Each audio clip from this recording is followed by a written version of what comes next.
But I wrote a book back in 2005, and it was You Are Not Alone. Teens talk about life after the loss of a loved one. And I sent out surveys to some of the campers at that time about what stinks, what helps, what hurts.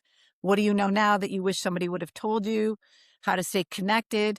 What are the gifts or the good things that come out of loss, which is almost like grief Mm. 2.0. Uh, I'm about to throw confetti, Lynn. Grief 2.0 is like what I'm going to start calling it when I start framing about how happy I am my dad's dead. Yeah, I mean, you wouldn't wish the journey on anyone else, but if you choose, and this is what I talk about with the kids, especially when I work with some of the older kids, but you don't just become 18 and like you're over it and you're perfectly Mhm, fine and you're going to live a great life. All those things are possible, but you have to decide to go forward. You have to decide to be okay. You have to mhm, choose to be happy.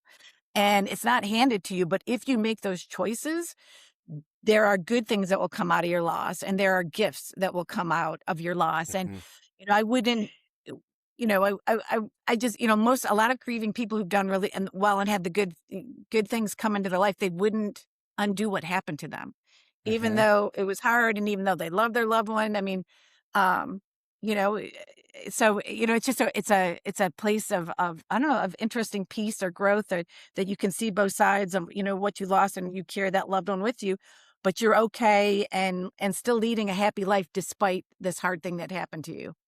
Uh, I'm you are naming something that I have not ever been able to like put words to, which is the realization that like yes, I miss my dad significantly, comma, I don't know who I would be if he Mhm. had not passed, right? Like I do not know, we wouldn't have gone to Disney World when when he was sick, and Mhm. I would not have had the experience I had as a 13-year-old little queer boy from Goochland, Virginia, feeling safe and taking like I don't know that you and I wouldn't have met.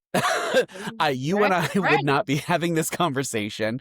I don't believe that anything that I've done in my professional career also would have happened in the same way because like his passing was a catalyst similar to you saying you wanted to take care of people. Like that's all this is. Like that's all right. Grief is love with no place to go sometimes. And like Mhm. that is, I think, so much of the other side of it, like the flip side of it. And I have a very specific memory of like realizing when I was on the other side of it. And it was, I was on a cruise ship, I was working on a ship, and I wrote this full journal entry about like how much I missed him and how sad I was. And then I realized that like I was, I was in the middle of the ocean in places he'd never heard of, and he couldn't swim, which I always thought was like the like the butt of the jokes. And my dad couldn't swim, and I was like working on cruise ships.